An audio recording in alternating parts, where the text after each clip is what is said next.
बिल्कुल भी सॉल्व करने की आवश्यकता नहीं है। आप डायरेक्ट ही इन प्रश्नों का आंसर दे सकते हो सिर्फ एक छोटी सी ट्रिक लगाकर।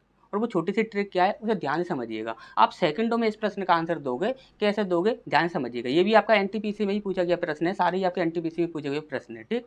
सारे आपके प्रीवियस ईयर के क्वेश्चन है एनटीपीसी के।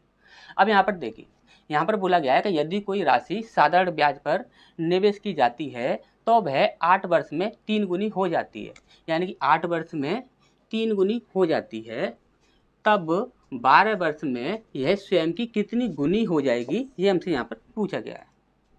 अधिकतर यहाँ पर इस प्रश्नों में यहाँ पर पूछा क्या जाता है कि यहाँ पर इतने वर्ष में इतनी गुनी हो जाती है, तो यहाँ पर कितने समय में इतनी गुनी हो जाएगी, ये हमसे यहाँ पर पूछा जाता है। लेकिन यहाँ पर आपका उल्टा पूछा गया है। यदि यहाँ पर उल्टा पूछा गया है, यहाँ पर क्या पूछा गया है कि इतने वर्ष में इतनी गुनी हो जाती है, तो 12 वर्ष में कितनी गुनी हो जाएगी, यहाँ पर थोड़ा उल्टा पूछ लिया गया है। तो जब कभी इस प्रकार से उल्टा पूछा जाएगा, यानी कि गुना आपसे पूछा जाएगा, समय नहीं पूछा जाएगा, जब आपसे गुना पूछा जाएगा तब आपको क्या करना है, ध्यान से समझिएगा।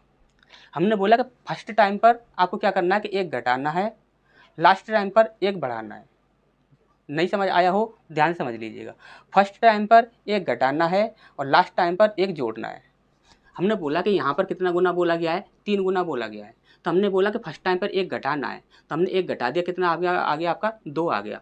2 से सीधा ही 8 में डिवाइड कर दो, कितना आ गया 2 चौक 8, यानी कि 4 बन रहा है। अब 4 से ही सीधा इसमें डिवाइड कर दो, 4 तिया 12, कितना बन रहा है 3 बन रहा है। तो हमने बोला कि लास्ट में आपको 1 ऐड करना है, तो 3 के साथ 1 ऐड कर दोगे तो कितना हो जाएगा 4 हो जाएगा।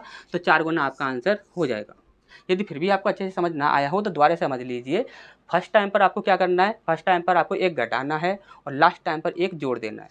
जैसे कि हमने बोला कि फर्स्ट टाइम पे आपके देखिए यहाँ पर कितना हो रहा है 3 गुना हो रहा है, तो हम फर्स्ट टाइम पर 1 घटाएंगे, कितना हो जाएगा 2 हो जाएगा। 2 से सीधा ही इसमें डिवाइड कर दो, कितना आ गया 2 चौक 8, यानी कि 4 बार में डिवाइड हो रहा है। तो 4 से ही आप सीधा इसमें डिवाइड कर दो, कितना आ गया 4 तिया 12, यानी कि 3 बन रहा है। हमने बोला कि लास्ट टाइम पर 1 जोड़ दो, तो 3 बन रहा है, तो 3 में 1 जोड़ दो, कितना हो जाएगा 4 गुना।